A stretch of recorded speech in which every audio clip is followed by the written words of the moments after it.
அஸ்ஸலாமு அலைக்கும். Welcome to my channel. நீங்க நம்ம சேனலை இன்னும் சப்ஸ்கிரைப் பண்ணலன்னா கீழே இருக்க சப்ஸ்கிரைப் ஐக்கானை கிளிக் பண்ணுங்க. நம்ம வீடியோ உங்களுக்கு உடனுக்குடனே கிடைக்கும். இந்த வீடியோவில் நம்ம ஃபுல் கிரில் சிக்கன் எப்படி பண்ணுறதுங்க பற்றி பார்க்கலாம். இது ரொம்பவே ஈஸி தாங்க. இதை நீங்கள் ஹோட்டலில் போய் வாங்கினா 500 600ன்னு கேட்பாங்க. ஆனால் இதை நீங்கள் உங்கள் வீட்டிலேயே ரொம்ப எளிமையாக செய்யலாம். ரொம்ப ஈஸியும் கூட. வாங்க இதை நம்ம எப்படி பண்ணுறதை பற்றி பார்க்கலாம். இந்த ரெசிபி பண்ணுறதுக்கு நான் 2 முழு கோழி எடுத்திருக்கேன். முழு கோழி தோல் நீக்கினது. பாருங்க, இந்த மாதிரி கோழியை மஞ்சள் பொடி போட்டு கழுவி வச்சுக்கணும். இது நீங்கள் கடைகளில் கோழி வாங்கும்போது முழு கோழின்னு சொல்லி கேட்டால் அவங்களே தருவாங்க. உங்களுக்கு வேணும்னா இந்த கோழியை நீங்கள் தோலோடு வாங்கலாம். நான் இதை தோல் இல்லாமல் வாங்கியிருக்கேன். ஆனால் உங்களுக்கு அந்த ஒரிஜினல் டேஸ்ட் வேணும்னா தோல் இல்லாமல் வாங்க, அப்போ தான் அந்த டேஸ்ட் கிடைக்கும். அப்புறமா அந்த கோழியை இந்த மாதிரி ஒரு சின்ன சின்ன கீரலாக போட்டுக்கோங்க. அப்போ தான் நம்ம தேய்க்கிற மசாலா அந்த கோழியில் எல்லா இடத்துலையுமே படும். கோழியுமே ரொம்ப ருசியாக இருக்கும். இல்லாட்டினா ஒரு இடத்துல மசாலா பட்டு இன்னொரு இடத்துல படாமல் டேஸ்ட்டே இல்லாத மாதிரி ஒரு ஃபீலிங் இருக்கும். பாருங்க, ரொம்ப கிழிச்சிடாதீங்க, லைட்டாக கிழிச்சா போதும். நான் பண்ணுற மாதிரி எல்லா இடத்துலையுமே நீங்கள் அந்த கோழியில் பண்ணி விடுங்க. நான் இந்த ரெசிபிக்கு பிராய்லர் சிக்கன் வாங்கியிருக்கேன். உங்களுக்கு தேவைன்னா இதை நாட்டுக்கோழியில் கூட ட்ரை பண்ணலாம். அப்படி இல்லைன்னா நீங்கள் காடை அந்த மாதிரி கூட இதை நீங்கள் ட்ரை பண்ணி பாருங்கள். ரொம்பவே ருசியாக இருக்கும். இப்போ சிக்கனை ஃபுல்லாமே நம்ம கீறி விட்டாச்சு. இந்த கோழிக்கு மேலே தேய்க்கிற மசாலா எப்படி எளிமையான முறையில் ரெடி பண்ணுறதுக்கு பற்றி பார்க்கலாம். இதுக்கு இந்த மாதிரி ஒரு பெரிய பாத்திரத்தில் இஞ்சி பூண்டு பேஸ்ட் 1 டீஸ்பூன், அப்புறமா தயிர் ஒரு 50 கிராம்,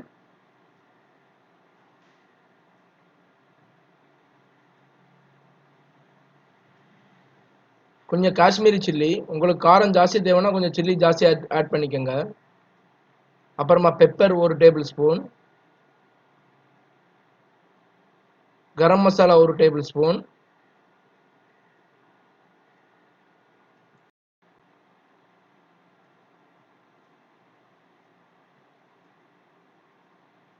மல்லிப்பொடி 1 டேபிள் ஸ்பூன்,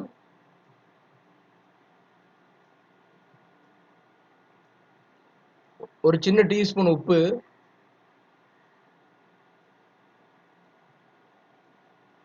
லெமன் இதில் நான் 2 லெமன் புழிஞ்சிருக்கேன். அதாவது ஒரு கோழிக்கு 1 லெமனுங்கிற விதத்தில் நான் புழிஞ்சிருக்கேன். உங்களுக்கு புளிப்பு சுவை அதிகமாக தேவைன்னா இன்னொரு 1 லெமன் கூட ஜாஸ்தி ஆட் பண்ணிக்கலாம். இது எல்லாத்தையுமே நல்லா மிக்ஸ் பண்ணி விட்டுக்குங்க. இது எல்லாத்தையும் மிக்ஸ் பண்ணி ஒரு பேஸ்ட் மாதிரி பதத்தில் ரெடி பண்ணிக்கணும். பாருங்க, அந்த கட்டி கட்டி இல்லாமல் நான் மிக்ஸ் பண்ணியாச்சு. இப்போ நம்ம 2 கோழிலையும் நல்லா தடை விட்டுக்கலாம். இந்த மாதிரி கோழியில் எல்லா இடமும் படுற மாதிரி நீங்கள் ஃபுல்லாக தடை விட்டுக்கோங்க. அப்போ தான் சிக்கன் ரொம்ப ருசியாக இருக்கும். கடைகளில் கலர் பொடி அது இதுன்னு சேர்ப்பாங்க, நம்ம எதுவுமே சேர்க்கல. உங்களுக்கு ரொம்ப ரிச் கலர் வேணும் அப்படின்னா லைட்டாக ஃபுட் கலர் ஆட் பண்ணிக்கோங்க.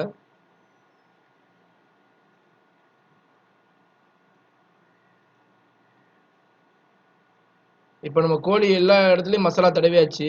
இது ஒரு அரை மணி நேரம் ஃப்ரிட்ஜில் வச்சுக்கோங்க. அப்போ தான் மசாலா நல்லா இன்ஃபியூஸ் ஆகும் சிக்கனில்.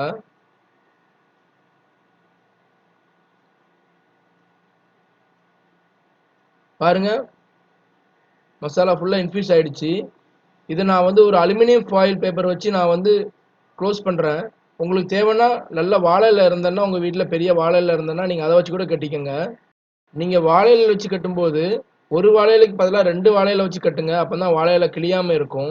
இல்லாட்டினா வாழை இலை கிழிஞ்சிரும்.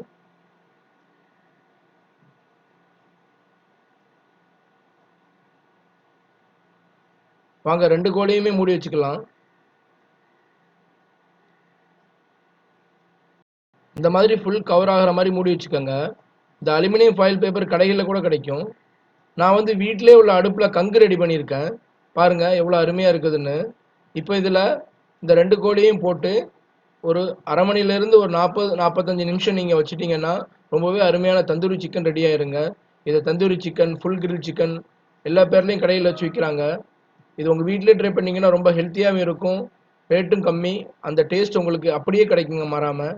இப்போ ஒரு சைடு வெந்துடுச்சு, அதனால் நான் இதை திருப்பி விட்டுருக்கேன் இன்னொரு சைடுக்கு. இப்படி வேக வைக்கும்போது மேலே நீங்கள் கொஞ்சம் கங்கு கூட வச்சுக்கோங்க. பாருங்கள், இப்போ ஃபுல்லாக குக் ஆகிடுச்சு. இதை நம்ம அப்படியே எடுத்துடலாம். ரொம்ப சூடாக இருக்கும், பார்த்து எடுங்க.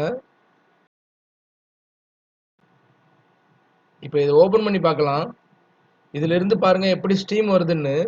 நல்ல குக் ஆயிருக்குது. மசாலா எல்லாமே நல்லா ஜூஸியா இறங்கி இருக்குங்க சிக்கன்ல. 2 சிக்கனுமே நல்லா குக் ஆயிடுச்சு. அப்புறமா அந்த சிக்கனை அந்த கங்குக்கு மேலேயே ஒரு கிரில் மாதிரி வச்சு ஒரு 5 நிமிஷம் நீங்க வச்சு எடுத்துட்டீங்கன்னா ரொம்பவே அருமையா அந்த ஸ்மோக்கி ஃப்ளேவர் கிடைக்குங்க. பாருங்க, நான் வைக்கிற மாதிரி வைங்க. இந்த மாதிரி வைக்கும்போது அந்த ஸ்மோக்கி ஃப்ளேவர் உங்களுக்கு அப்படியே கிடைக்கும்.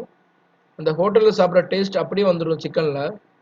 நம்ம வீடியோ பிடிச்சிருந்தா மறக்காம சப்ஸ்கிரைப் பண்ணுங்க, கமெண்ட் பண்ணுங்க, லைக் பண்ணுங்க, ஷேர் பண்ணுங்க. பக்கத்துல இருக்க பெல் ஐக்கான மறக்காம கிளிக் பண்ணுங்க. Thank you.